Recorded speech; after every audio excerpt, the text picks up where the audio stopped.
Assalamualaikum warahmatullahi wabarakatuh. Halo semuanya. Jadi di video kali ini aku mau membahas salah satu materi fisiologi kardiorespirasi yang menurutku sangat luar biasa dan membuatku semakin kagum dengan tubuh manusia, yaitu tentang proses pertukaran oksigen dan karbon dioksida di paru-paru.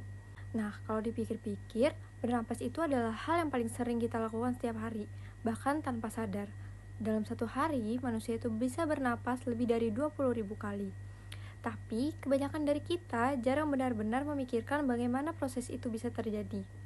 Awalnya aku juga mengira kalau bernapas itu cuma sekedar udara masuk dan keluar. Tetapi, setelah belajar fisiologi respirasi, ternyata prosesnya sangat kompleks dan teratur. Saat kita menarik napas, udara itu akan masuk lewat hidung atau mulut, lalu melewati faring, laring, trakea, bronkus, bronkiolus, hingga pada akhirnya akan tiba di alveolus. Alveolus inilah yang merupakan tempat utama pertukaran gas. Nah, yang membuatku kagum itu adalah jumlah alveolus di paru-paru manusia sangat banyak, bahkan bisa mencapai ratusan juta. Jika seluruh permukaannya itu dibentangkan, luasnya itu bisa hampir sebesar lapangan tenis. Semua itu diciptakan supaya proses pertukaran oksigen berlangsung secara maksimal. Lalu, di alveolus, oksigen dari udara akan berdifusi masuk ke pembuluh darah kapiler. Sementara itu, karbon dioksida dari darah akan berpindah ke alveolus untuk dikeluarkan saat kita menghembuskan napas. Menurutku, bagian paling menakjubkannya adalah semua proses itu terjadi secara otomatis. Jadi, kita tidak perlu lagi memerintah tubuh untuk mengambil oksigen atau membuang karbon dioksida.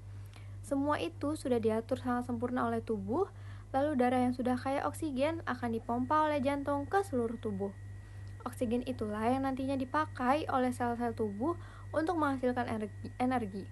Jadi sebenarnya setiap aktivitas yang kita lakukan seperti berjalan, belajar, berbicara, bahkan berpikir, semuanya sangat bergantung pada sistem respirasi. Hal lain yang membuat aku kagum itu bagaimana tubuh bisa menyesuaikan frekuensi napas sesuai kondisi.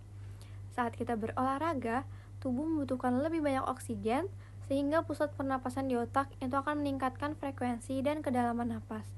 Tetapi saat kita tidur atau istirahat, napas kembali melambat secara otomatis. Menurutku, inilah yang menunjukkan bahwa tubuh manusia benar-benar diciptakan dengan sistem yang sangat detail dan canggih. Tidak mungkin semua proses ini terjadi secara kebetulan. Semakin belajar fisiologi, aku semakin merasa bahwa ilmu kedokteran bukan hanya tentang memahami tubuh manusia secara ilmiah, tetapi juga tentang melihat kebesaran ciptaan Allah Subhanahu wa Ta'ala. Setiap tarikan napas yang kita lakukan sebenarnya adalah nikmat yang luar biasa besar.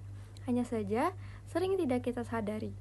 Dari materi ini, aku belajar untuk lebih bersyukur atas tubuh yang telah Allah Subhanahu wa Ta'ala ciptakan dengan sangat sempurna.